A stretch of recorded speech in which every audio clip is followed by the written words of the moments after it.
Përshëndetje të nderuar zonja dhe zotrim, përshëndetje të dashur miq, ja ku po ritakohemi sërish me mua Tirona Lilin,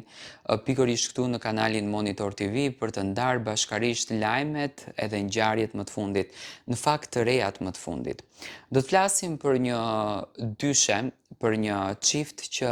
vitin e kaluar na kanë dhënë një adrenalin të papar, na kanë dhënë një ndjesi të papar, por siç duket, intervistat në këtë rast të Eglit Tako kanë lënë publiku në dyshim akoma për raportin e Eglit edhe Gjestit. Kënga Gabimet, një këngë e cila erdhi ndryshe në tregun muzikor, një këngë që në fakt u komentua, u pëlqye, u duartrokit nga publiku shqiptar, ngriti ato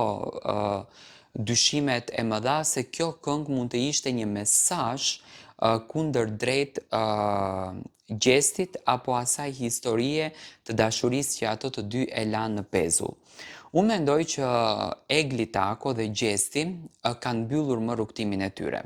Pa marrë parasysh editimeve, sepse kam patur shumë pyetje Tiron si mendon, a janë bashkë ato, a ndajnë ato momente me njëri tjetrin, a kalojnë ato çaste të bukura. Mendoj që përveç editimeve që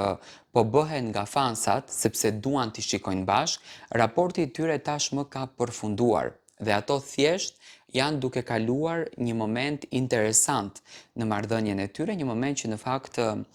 ka ngritur edhe një dyshim serioz tek publiku shqiptar. Unë shpresoj që Egli edhe Gjesti të jenë në energjinë e duhur, edhe pse janë në energjinë e duhur.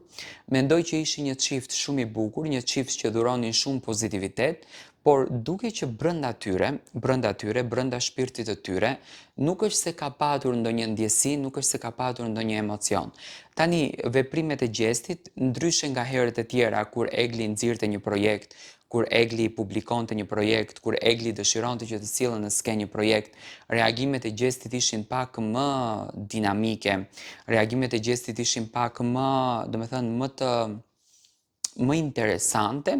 Në këtë rast, unë pash një Gjest i cili nuk bëri fare reagime dhe që nuk bëri fare lëvizje në fakt për projektin e Eglit. Kjo nuk kupton që nga ana e të dy palëve, si nga Egli dhe nga Gjesti, nuk është se ka më ndjesi, apo nuk është se ka më dëshirë për të qenë ato të dy në stadin në të cilin ishin. Do me thënë, unë e shoh një marrëdhënie të përfunduar, e shoh një marrëdhënie të ndarë dhe e shoh një çift i cili nuk investon më që të krijoj një njohje apo të krijoj një ndjesi mes njëri tjetrit. Do me thënë, e gjitha ajo që përflitet në rrjetet sociale mbetet thjesht në kuadër të dëshirave të fansave të tyre, të cilët në fakt duan që ta shohin Eglin edhe Gjestin së bashku.